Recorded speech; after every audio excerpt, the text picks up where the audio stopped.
Yo, what's up guys, it is MtgGalaxy here, bringing you a brand new video, and today we have some more Guilds of Ravnica spoilers. Now, without further ado, let's jump straight into it. Deafening Clarion is 1 and 1 Boros, so 3 mana for a sorcery. Choose one or both. Deafening Clarion deals 3 damage to each creature, and creatures you control gain lifelink until end of turn. This is a very versatile card, and it replaces Sweltering Suns very nicely for any deck with Boros. Also, it has a nice flexibility of giving your entire team lifelink, but you probably won't be choosing both a lot of the time, because since you're in Boros and having a lot of small creatures, your creatures will most likely die from the 3 damage. I think it's still a really cool and versatile card though. Goblin Cratermaker is 1 colorless and a red for a 2/2 Goblin Warrior. You can pay 1 and sack it to either deal 2 damage to a creature or destroy a colorless non-land permanent. This is a really cool way for red to remove any colorless non-permanent. We don't have that many options right now, especially since the 1 blue counter colorless spell is rotating, and there's not really much red can do, and so is a braid. A braid is rotating as well. I think that's really cool. Also, the shock is just there for added value. I think mostly it will see some sideboard play, but it could see some mainboard play in some standard decks. Ionize is 1 colorless, a red and a blue for an instant. Counter target spell. Ionize shocks the spell's controller. This is pretty good. I like it. Classic example of Counterburn. 3 mana, counter a spell, shock the spell's controller. Pretty good. It should go into any Grixis Jeskai control deck, but I don't know if many decks will want to be running it, like especially just blue decks, because of course it is blue and red. Runaway Steamkin, great name, is 1 colorless and 1 red for an 1/1 elemental. Whenever you cast a red spell, if Runaway Steamkin has fewer than 3 +1/+1 counters on it, put a +1/+1 counter on Runaway Steamkin. Remove 3 +1/+1 counters from it to add 3 red to your mana pool.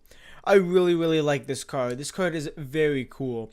Basically, you cast spells to add counters to it, and then remove counters from it to cast more spells.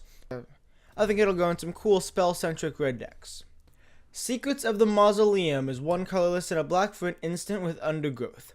Search your library for a black card with CMC equal to or less than the number of creature cards in your graveyard. Reveal it, put it into your hand, then shuffle your library. This is pretty cool, especially because it says black card and not just black creature. I mean, I don't know how I feel about it just being black, but I mean, stuff like black green, black red, black blue red, or anything like that. It can be because it has black in its mana cost. I think it's going to be a pretty good tutor spell. Of course, probably not as good as Diabolic Tutor a lot of the time, unless you are running a lot of creatures.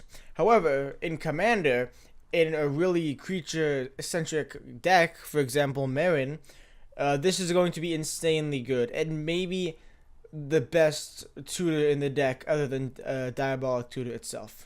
Nullhide Ferox is 2 colorless and 2 green for a 6/6, wow, beast with hexproof, and you cannot cast non-creature spells. Anyone can pay 2 mana for it to lose all abilities until end of turn, and it has the Wiltleaf Liege thing where if you discard it, it goes on the battlefield instead. This is really good for green Stompy. Its power to toughness to CMC ratio is actually insane. It has hexproof, and essentially to kill it, they have to pay 2 more mana on top of their kill spell. This is going to be very good, and if they want to lose hexproof, you can now cast non-creature spells. In a deck with light non-creature spells, that non-creature spell thing is not even that much of a drawback, especially when you're getting a 6/6 hexproof for 4. Incredible limited bomb, obviously. This card is definitely going to make standard waves, and I think it'll command a hefty price tag. Alright guys, we have a final card of the day. Beast Whisperer, 2 colorless and 2 green for a 2/3 elf druid. Whenever you cast a creature spell, draw a card. Cool, cheaper, less power toughness Primordial Sage. I'll take it any day. This is really good for Commander, and it might even make some waves in Standard if the right deck approaches. Well, that's it guys. Thank you so much for watching today's preview video. If you enjoyed, be sure to smack a like on it and subscribe if you have not yet. And as always, this video is brought to you by you, the subscriber. Be sure to subscribe to the MtgGalaxy YouTube channel for all the most recent Guilds of Ravnica spoilers the day they come out. Thank you guys so much for watching, and we'll see you guys all in the next video.